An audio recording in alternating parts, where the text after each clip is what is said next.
Welcome back to Public Speaking. Today we'll be talking about how to do the how-to speech, the demonstration or process speech, which is your next assignment. We'll also be considering how to introduce and conclude a speech, and then we'll wrap up today with analyzing your audience. So that's chapters 15, 10, and 5, and we'll of course follow through with our page numbers. I wanted to start with a anecdote. When I had my process speech when I was an undergrad, I had to work with a partner, and we had bought a nail file, a cute little nail file for every person in the room, and we had brought in little throwaway bowls with water for each person to soak their nails before they started their manicure. I mean, we thought we were just here to win it. Well, being the bargain shopper that I am, I had also found some lotion, some individual little lotion packets for each person to try, which I was super excited about. You know, we were going to talk about the importance of exfoliating, and they had an exfoliating component to the lotion.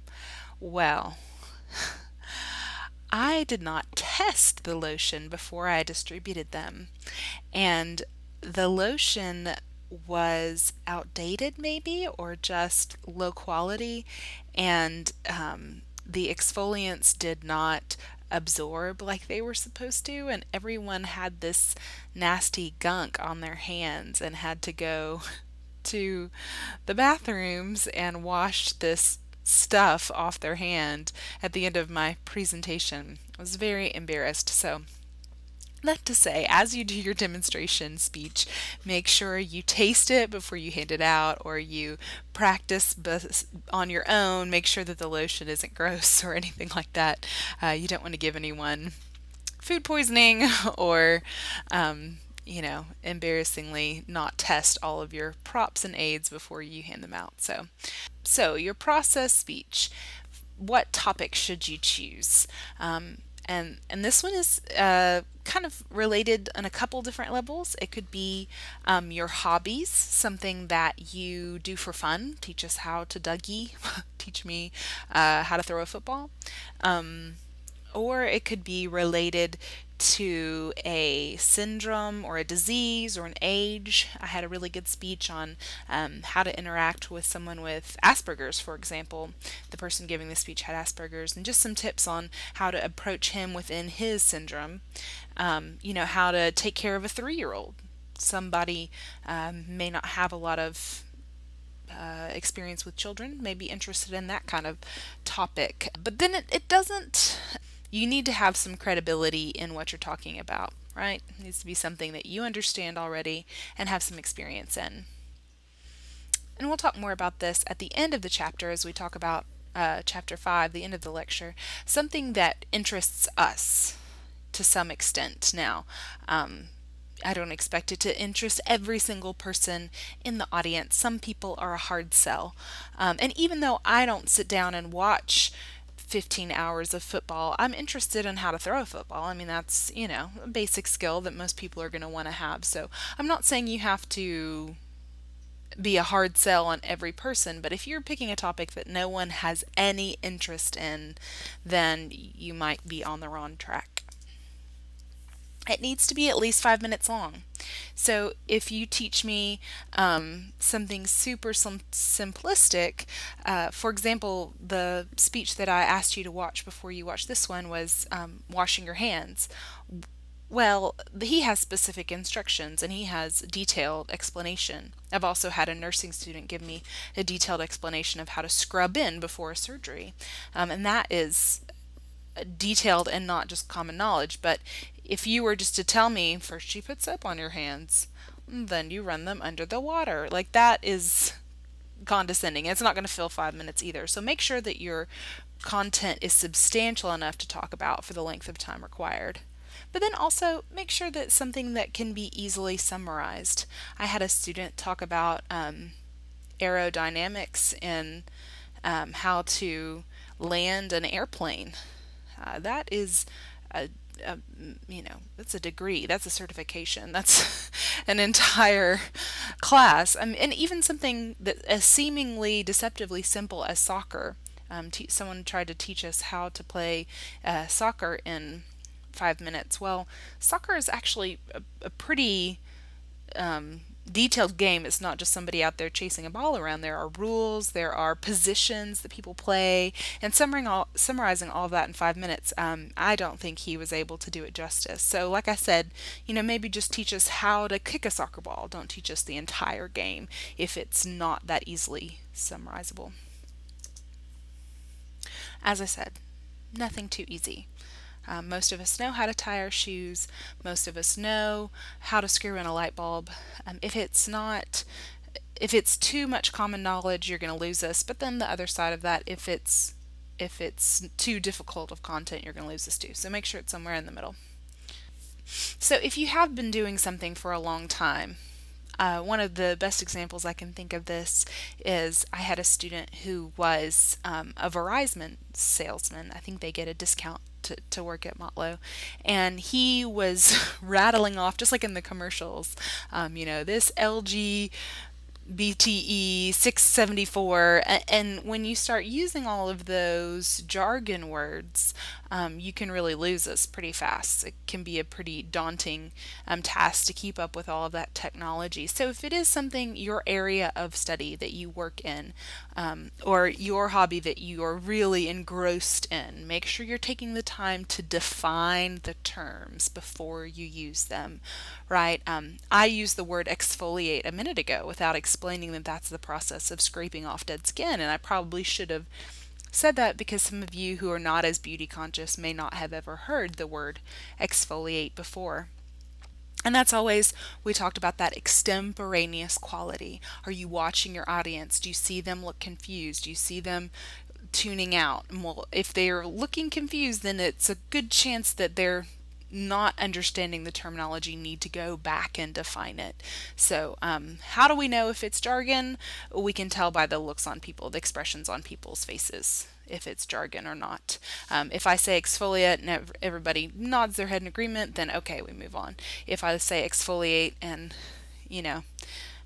someone in the back looks confused, I take a moment to explain exfoliation, which is why soccer ended up taking him 20 minutes to explain what should have been a 6 to 8 minute speech was closer, to 18 minutes, because once he said, a goalie, and then he's looking at somebody and they're like, no, I don't know what a goalie is.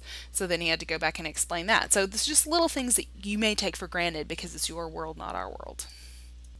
The other speech that I had on the examples was how to detect someone with Parkinson's disease. And I particularly bring up this kind of speech because I have a lot of you who are going into nursing, and you may want to talk to us about how to treat someone with Alzheimer's, how to change a catheter, how to take blood pressure.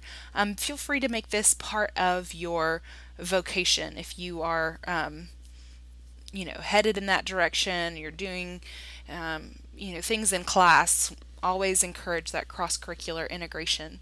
And the same thing may be true for someone in business. You might want to tell us how to incorporate our LLC or LPC. I don't even remember which one means which, but you may have something in relation to health, right? We don't want to say Captain Obvious, exercise is good for you, but maybe you want to teach us how to do a push-up the correct way.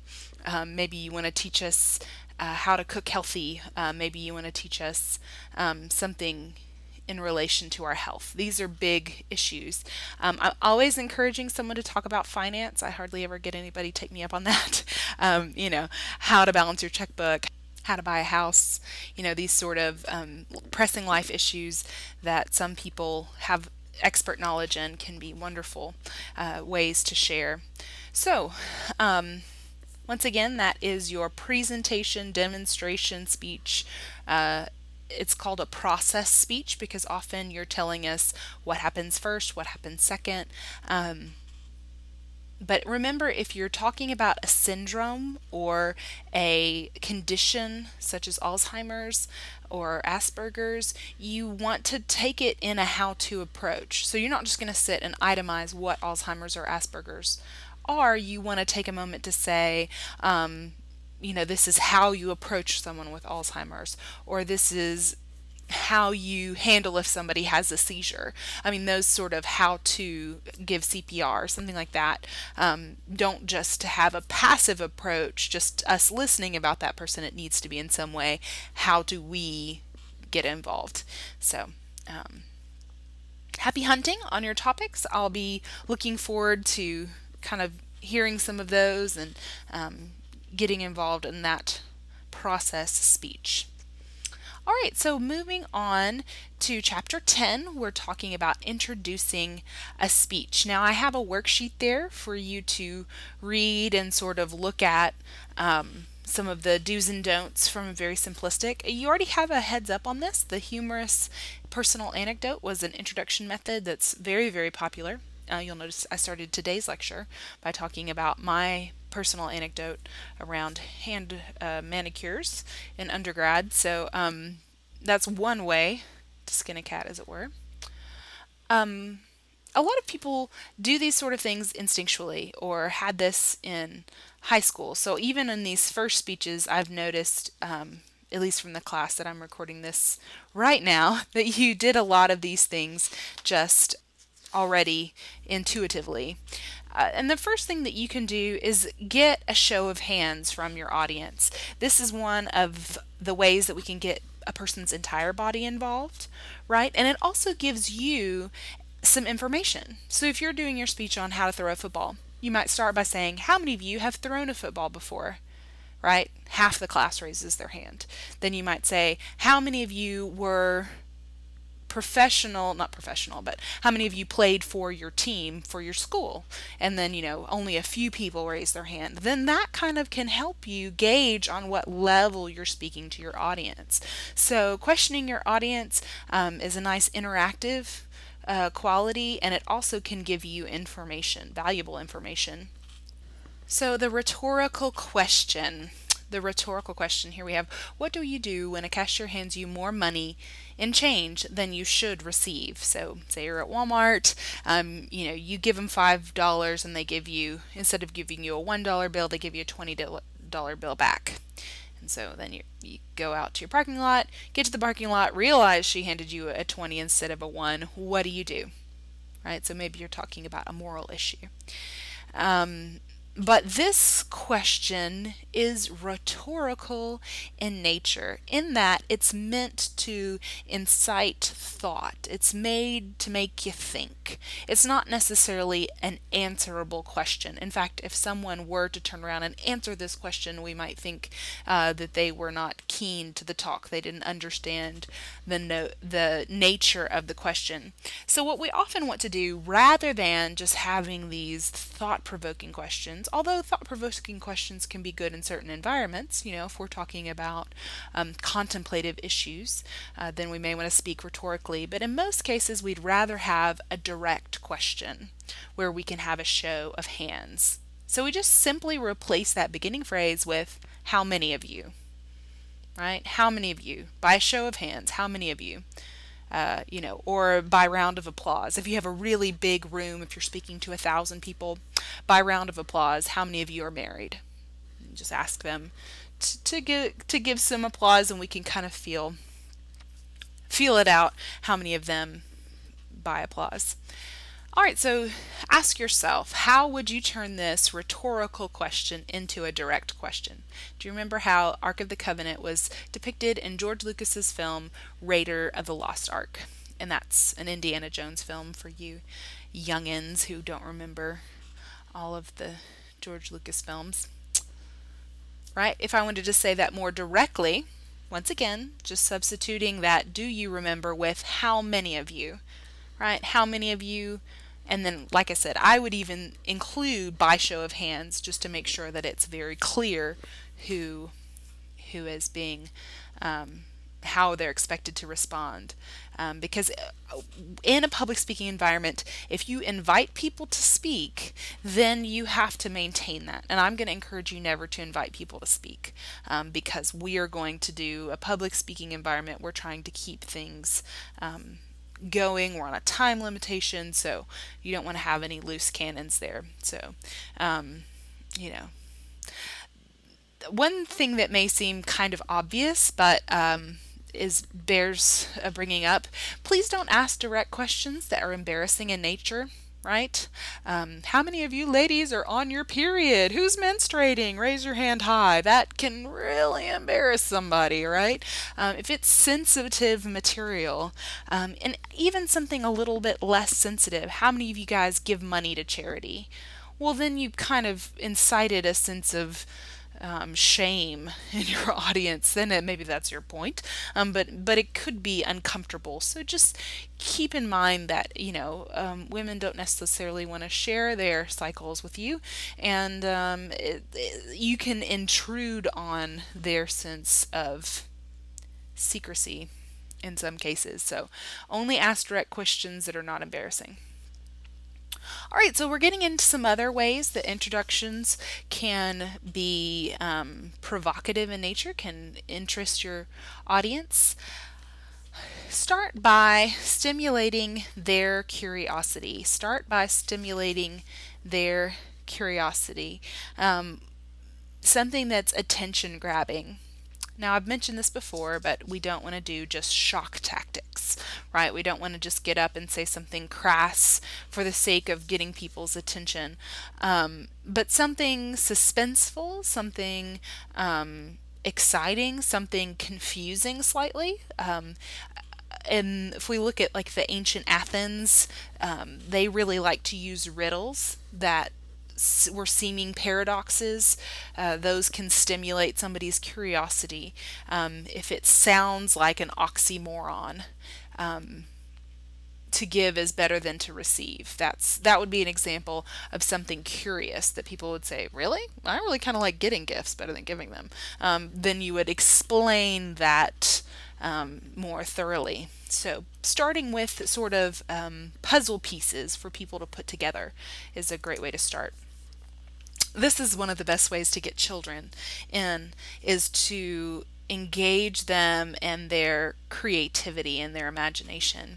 I like to do what are called imagination journeys when I taught children in theater, and so I would have them lay down and pretend that they're laying on the beach and the sun is in there beating down on them, and all of a sudden they jump in the water and they imagine they can breathe underwater. All of a sudden you have fins, and the kids are laying on the ground kicking their little feet, and you've given them once again that roller coaster experience that we talked about in last lecture, in that you've engaged them physically, but then you've also sometimes can tug at some heartstrings, right?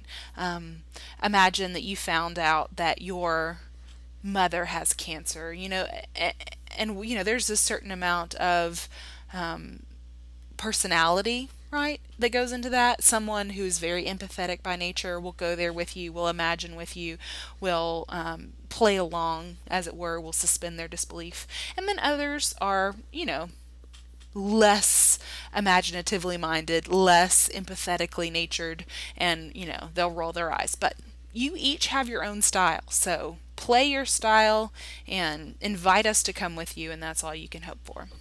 But I love engaging imaginations. I think it's a great way to get sensory details involved. I won't leave this picture up. I know it's distraction. But if you make us a promise, I can save you $5. I can help you lose 5 pounds. Never underestimate any person's self-interest. We are all wanting, in most cases, to better ourselves. And if you have a trick and a way to get there, you can get our attention. And start with that. I mean, that's valuable information. So start with that. Get us involved. Another one that they list that I didn't bring up was amusement, humor, right? Because we've talked about that quite a bit. Compliment them. I also didn't bring this one up because it can seem very fake, and you'll notice in the worksheet that I gave you, I kind of warn against that. Being overly apologetic or overly complimentary can feel like time wasting or overly formal. For example, in our class, if you stand up and thank Miss Seal for the opportunity to speak, well, I have to give you an opportunity to speak. It's part of your grade. Like, I'm your teacher and you have to speak for me. to get the grade. So for you to sort of, oh, thank you so much for this. Oh, it's such an honor to be here today.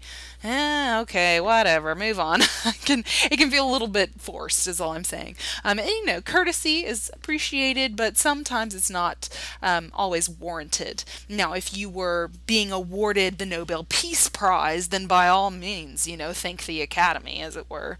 But don't oversell it, I guess is what I'm saying. The first thing that you want to do is say what you're speaking about, right? In some clear terms. This is why we put that thesis statement in. So you may start with, your talk about, oh, you can imagine you're a mermaid, you have fins, but then get down to what you're really talking about. We should save the whales. Why I say this should happen in the introduction, and some people would disagree with me, but it has to do with honesty. If you've ever had a vacuum salesman come to your door, knock on your door, and get you up out of bed and say, oh, I'm just here to test your carpet. Well, that's false advertising. That's unfair, because they're really there to sell you a vacuum, and they need to just be upfront about it. Magazine salesman comes to your door and says, oh, well, we just want to get your product information so that we can give you a coupon. No, they really want you to buy a magazine. So it can feel unethical, which is why I say always state your topic clearly at the beginning. Your intro should establish both your credibility and the credibility of what you're speaking about. Who cares, right?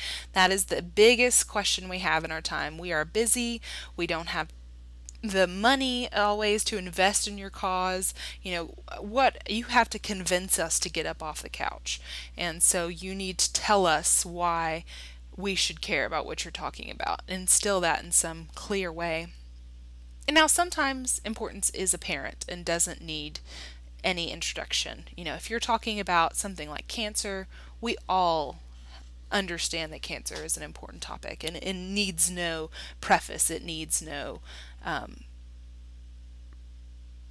credos. But if you have a topic like, like I had, manicure, how to file your nails, who cares, right? You need to really, sell it. Say professionalism.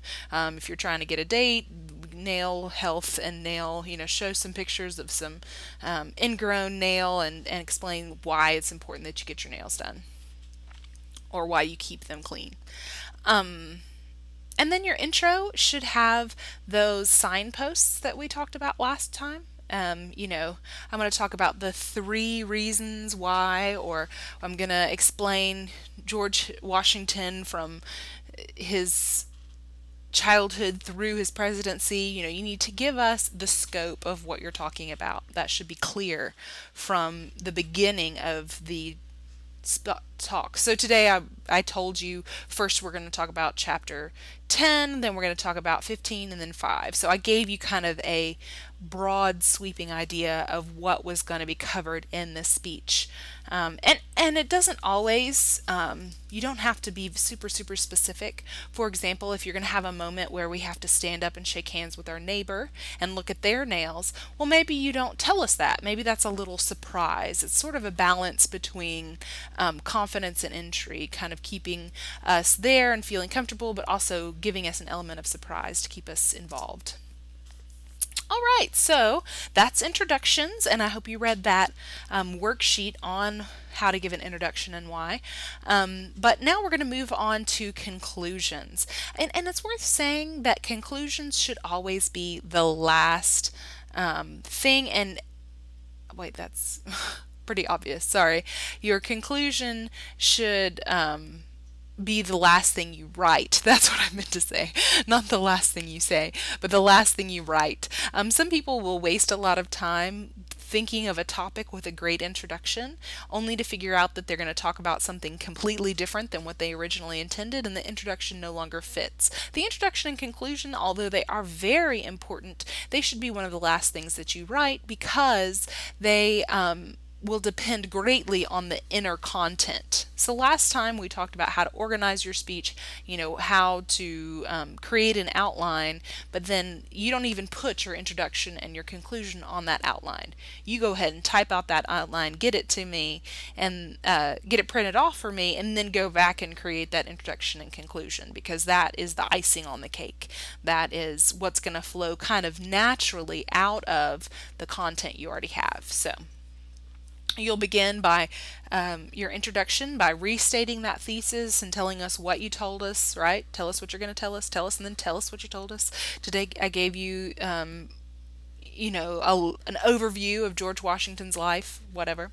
And then you're going to remind us what we can do about it, right? What our homework is, as it were, when it comes to the persuasive speech. Now, for the informative speech, we won't have any response, I hope that you appreciate this person or something like that, but nothing, no overt homework. So maybe for us, the little homework you give is for us to go home and try to throw our football, right? That's a good example.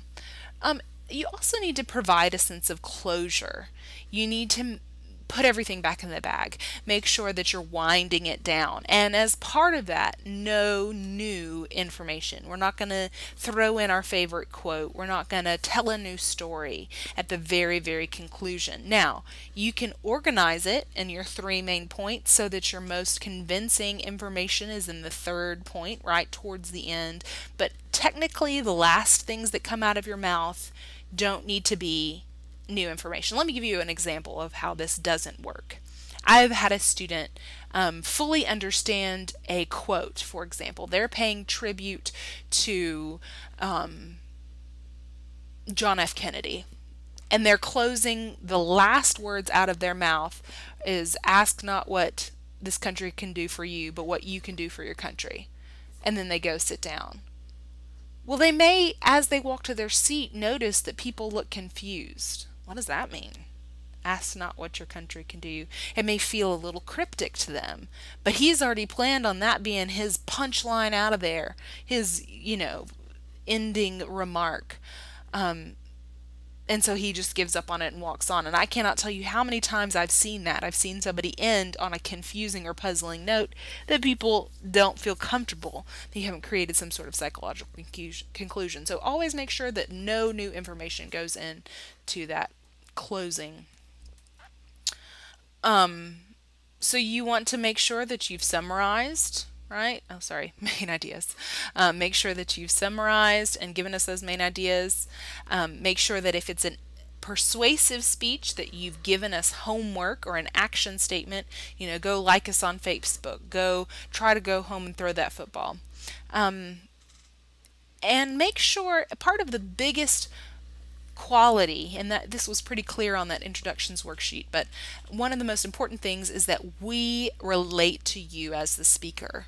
So you need to keep that all throughout your speech, but particularly in the first moments and the last moments, because that's really, as they walk down the hall back to their cars, that's what they're going to think about your speech. They may find a startling image or a surprising statistic, but the first things out of your mouth and the last things out of your mouth are going to be the most memorable for them. So make sure that you have in some way asked them to have empathy for your topic. And then once again, just make sure that your last note is not one that is puzzling or unended. And many of us have gone to a movie without a satisfying ending. I'm thinking of sitcoms right now, like The Sopranos, or so many sitcoms have ended on sort of a unclear note, ambiguous sort of ending. But please don't be that person. Please make sure that you have a clear and concise ending. And once again, I don't want to hear, "That's my tribute speech. That's my demonstration speech." It's a missed opportunity. It's a waste. That is the last thing that they're going to remember, and you said something obvious and redundant. So please avoid those sort of simple statements, right? They should unify, round out, wrap up. So here are some bad things I've seen, which may be a little bit wrong. No conclusion, right? Somebody runs out of time and they're like, "Well, that's my time." and they're halfway through, their 3 points. They're only on point number 2, but they haven't done enough timing to figure out that they wouldn't be able to get to number 3. So always make sure that you've ended it, at least rush through point 3 and give us all 3 points again. But if you know you don't have another opportunity to speech, don't end mid point. Don't close too abruptly. Or don't just get to your last. Today I'm going to tell you about Sally Field's personal and professional life. You tell us about her personal life, you tell us about her professional life, and you're like, okay, I'm done. No, remember, you need to go back and tell us, today we've talked about Sally Field, both her personal and professional life. I think that you should bring honor to her, blah, blah, blah. So, just give us a recap. Tell us what you've told us. Don't assume that we were paying very close attention and that we can just, we've gotten all we need from you, right? That is a false assumption. Always assume that we know less than you do, and it's not as obvious to us as it is to you because you've done more research. So, as I've shared before, my father is a minister, and I hate to pick on him, but he was the world's worst about dragging out the altar calls. If you're unfamiliar with this ritual in Protestant churches, he would invite people to come and pray at the front of the stage, either with someone or on their own. The very intimate time, usually someone on a piano playing Just As I Am.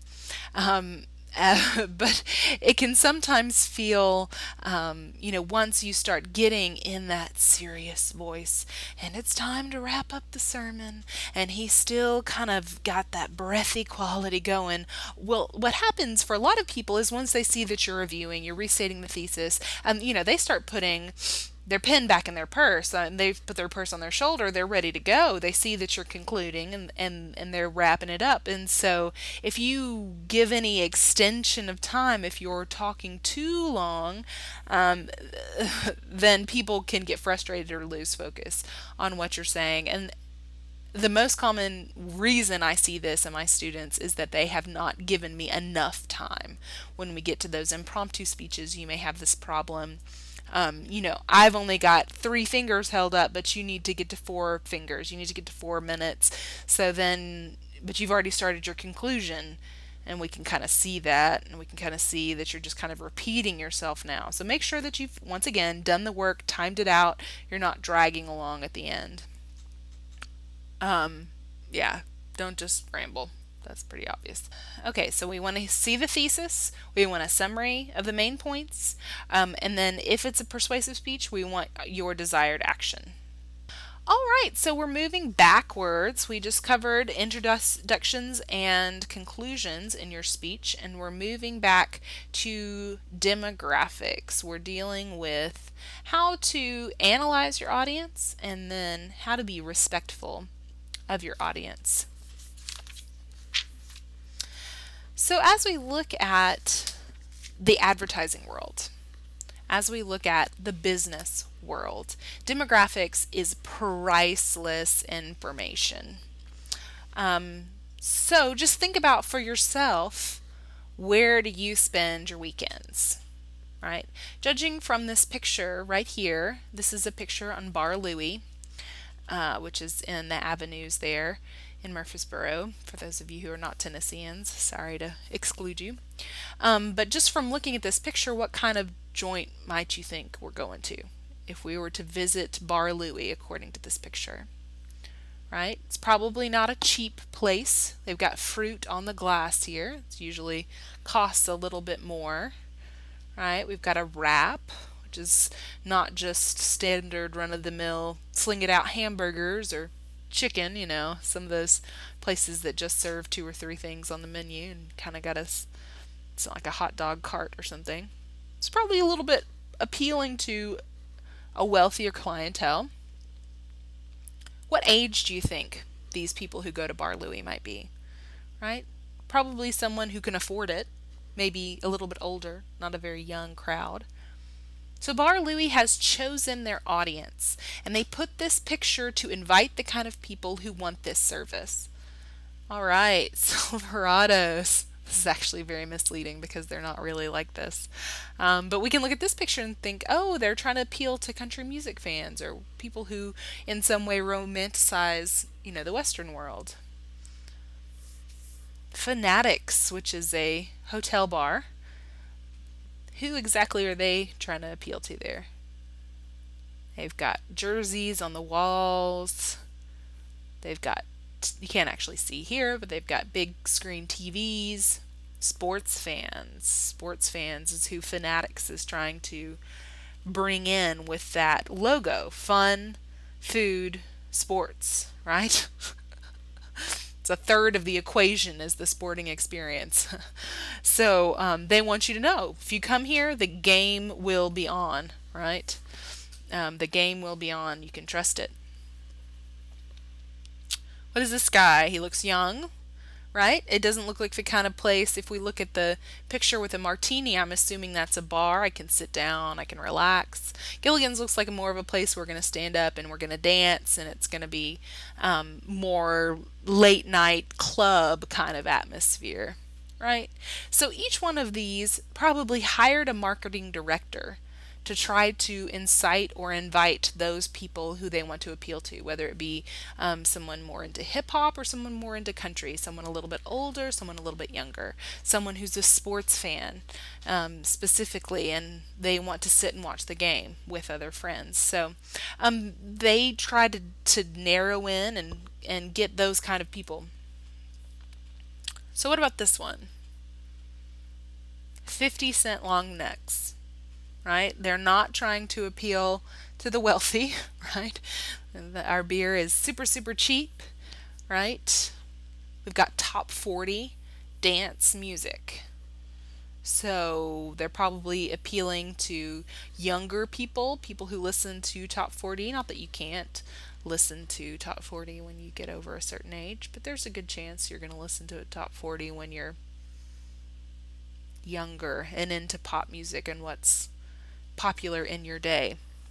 And you get older like me, you're still listening to Nirvana and what was popular when you were young. So, oh well.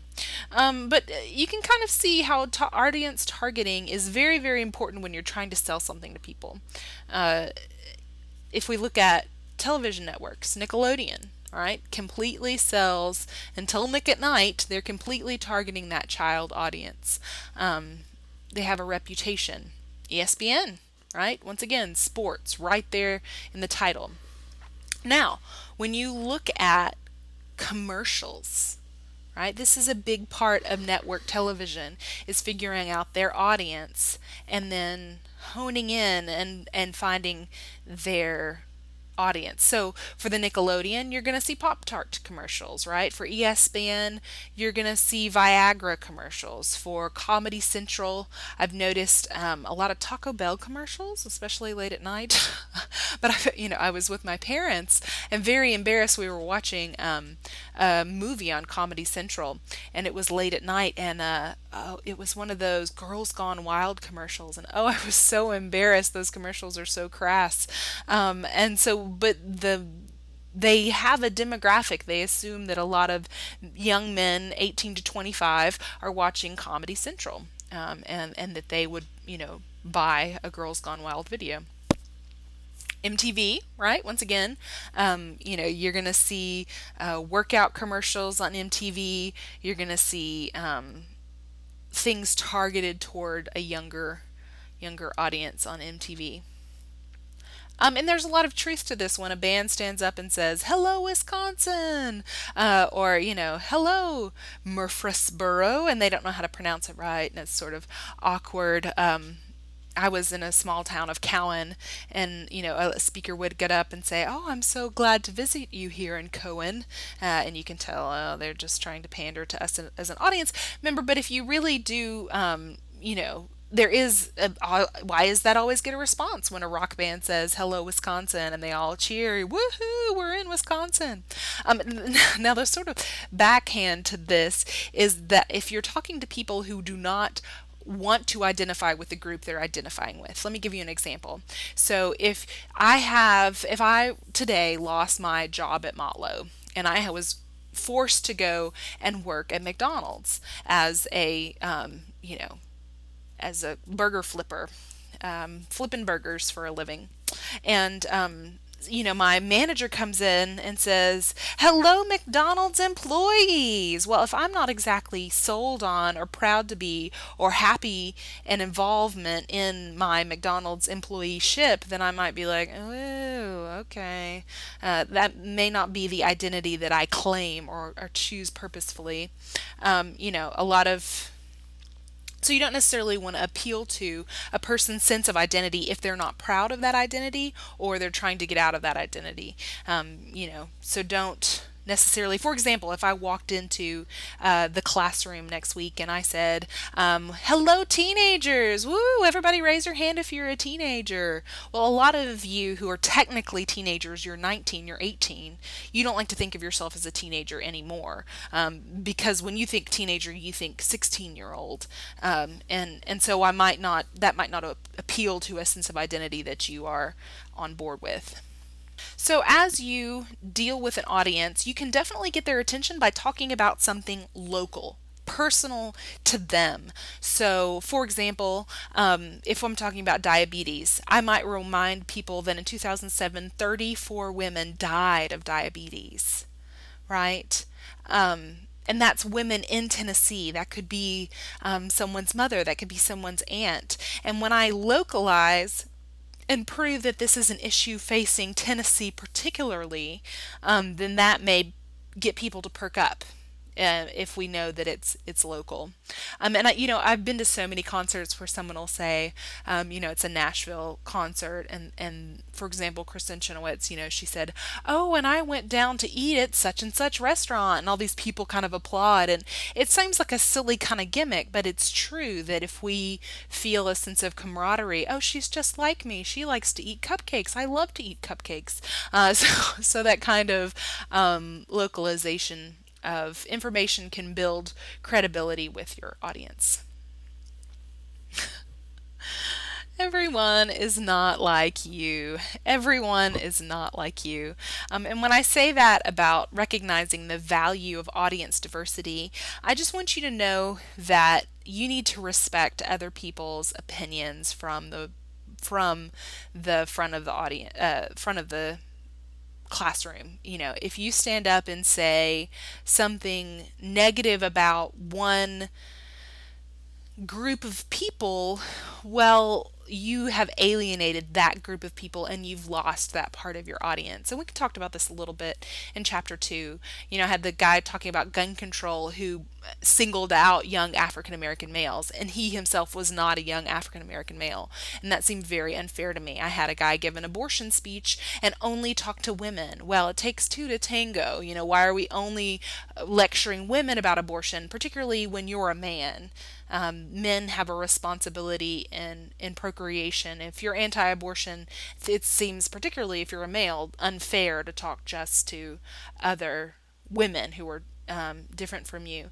Don't ever assume that everyone has the same religious beliefs that you have. It's not always fair to talk about things in terms of Republican and Democrat or religious denomination. It's often much more valuable to deal with values.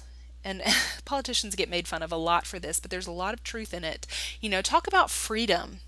Because whether I'm a Republican or a Democrat, a Presbyterian or a Catholic, or a Buddhist, I can likely value freedom. Freedom as an idea, freedom as a someone who is brave and willing to fight for freedom, those sort of values that we have, things that are part of our character, our integrity, speak to us as human beings, not just as our labels, because especially in a postmodern world, we can tend to resist our labels, those things that we check on a census survey about our race or our religion or our political identity. Those sort of questions can oversimplify the full roundness of our belief system. So I encourage you, if you ever want to, in class, give a questionnaire before you give a speech. It can help. Sorry. give a questionnaire in class. So you may have a multiple choice quiz. How often a week do you eat out? 2 times a week, more like 10 times a week, and just have us check yes or no.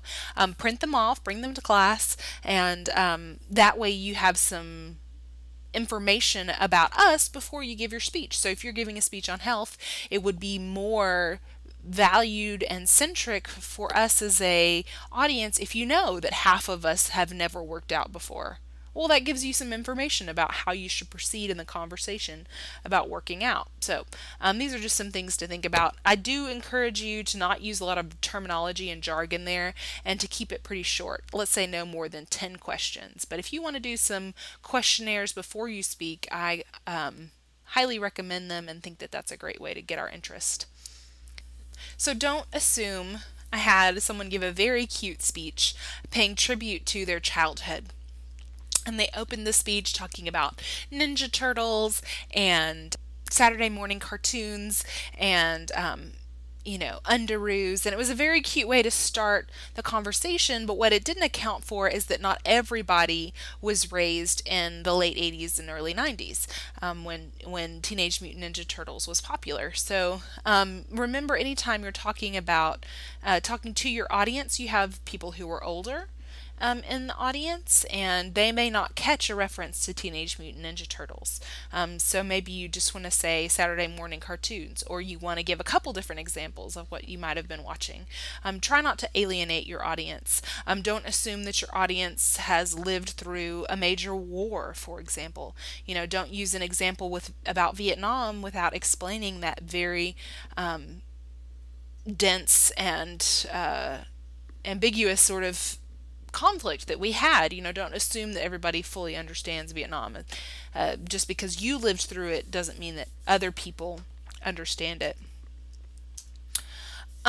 Consider not only the actual age, but consider their reading level, right? And we do this instinctually when mirroring, when we talk to people in conversation. We kind of get a sense for what words they understand and what they don't.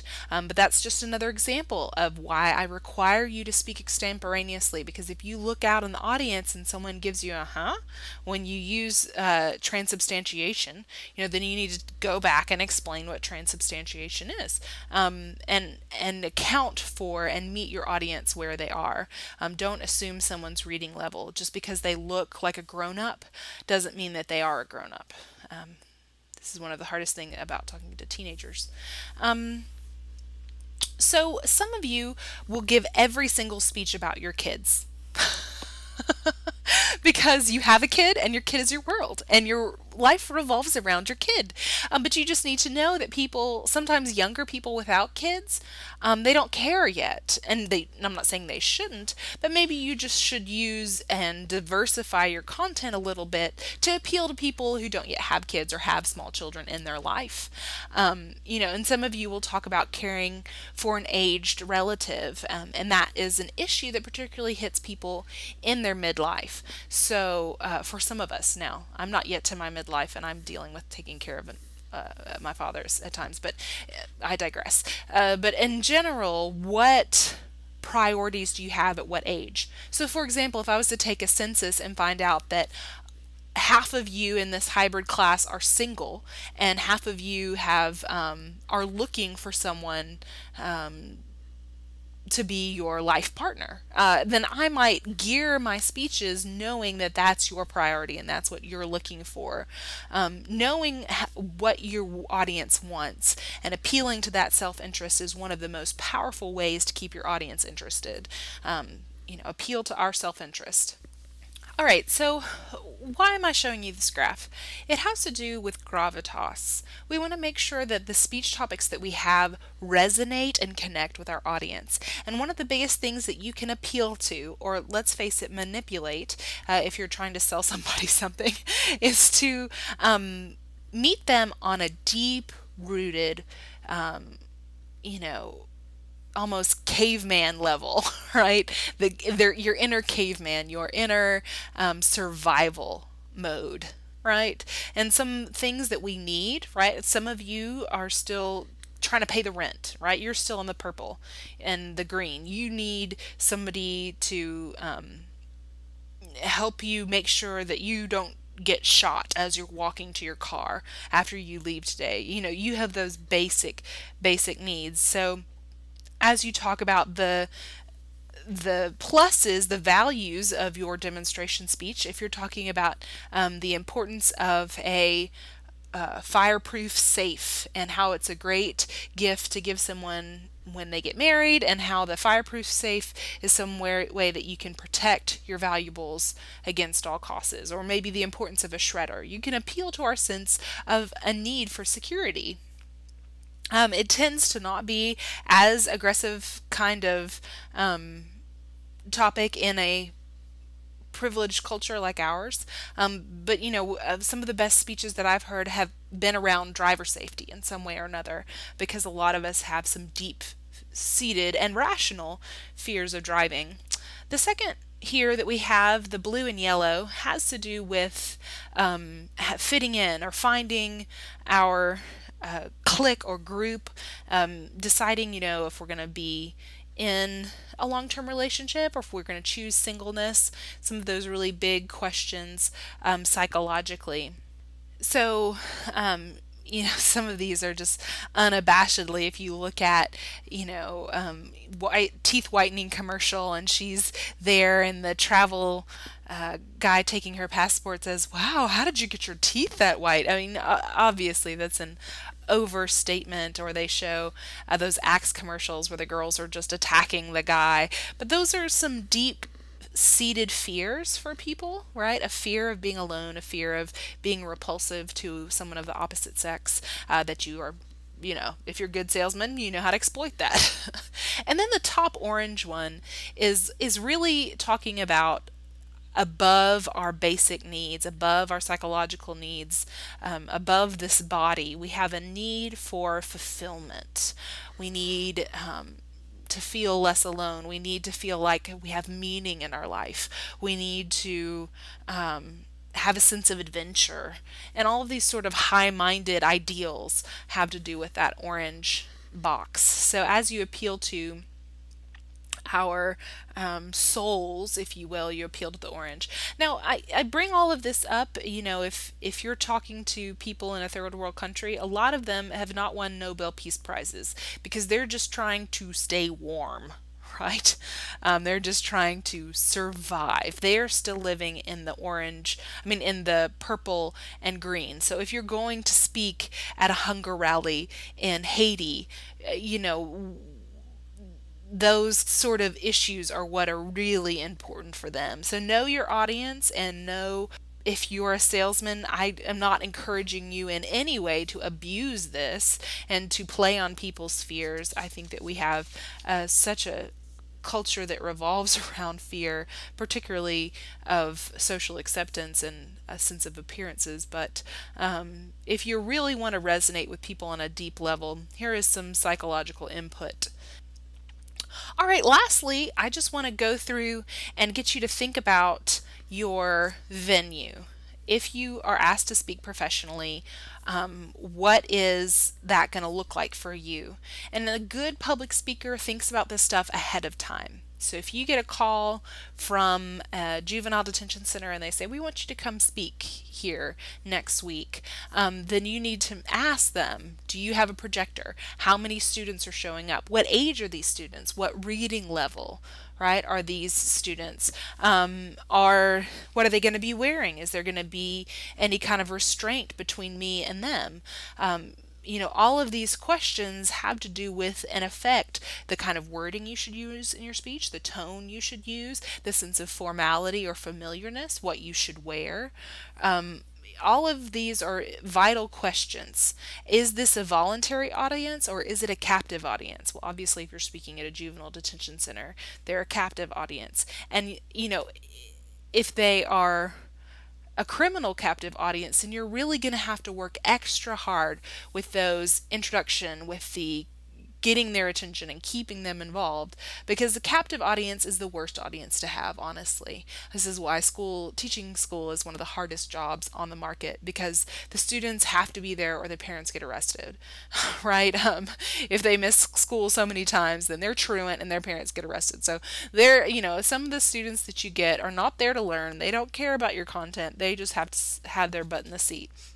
It's just not a very conducive atmosphere for learning. So you need to know what your audience looks like, right? If you're asked to give a speech at a wedding, you've got all kinds of things to go through there. You're worried about people, the clanging of the silverware. You're worried about, can people even see me from where I am? Do I need to give a visual example if they can't even see me through the flower bouquets and the formality? Obviously, this is a very formal but intimate. That may seem a little bit one-sided, but if you're giving a speech about how your best friend is such a great friend, then you can use those personal examples. If this is your boss, then maybe you don't, right? Depending on the nature of the relationship. Right? And this is a more common venue that you'll be speaking in. Professional room, is the room cold? Is the room hot? Is the room well lit? Or are they going to be sleepy? Is it the end of their day? Right? When I was working in high school, I always pitied and never envied the principal when they had to give up and give a speech at 3:30 and we've been here since 8 a.m. Because our brains are fried, right? And I have to deal with this as I give different classes, as I react to different classes. My 8 a.m. class may be low energy, and I may need to meet their energy and raise it a little bit. My 9:25 class, they may be too energetic, and I might have to tone them down a little bit and get them focused. So for every occasion, you need to be extemporaneous. Are you hearing a theme in today's lecture? You need to be extemporaneous. You need to be ready to profile the audience and change your way of relating to them. Are you seeing a lot of kids in the audience? Do you need to get those kids involved somehow? Do you need to check for their understanding? Do you need to evaluate some aspect of them that you don't understand? Always just make sure it's working as you go. Don't just plow ahead with your idea and your plan, regardless of how other people are responding. So we've covered a lot of ground today. We talked about introductions and conclusions. We talked about how to give your demonstration speech, and then we talked about knowing your audience, analyzing your audience. If you will, go ahead and start preparing for that demonstration or process speech. You can find more information about your process speech on page 267. If you want to take a look at that, 267 talks a little bit about the process speech. If you want to double check that and start preparing that, you are required to have an outline for the process speech, and even perhaps more so, because it's going to be hard to make that concise and clear in the short amount of time that you have. So please be preparing the process speech. Read the worksheet, watch the 2 examples of process speeches, and get ready to take that quiz.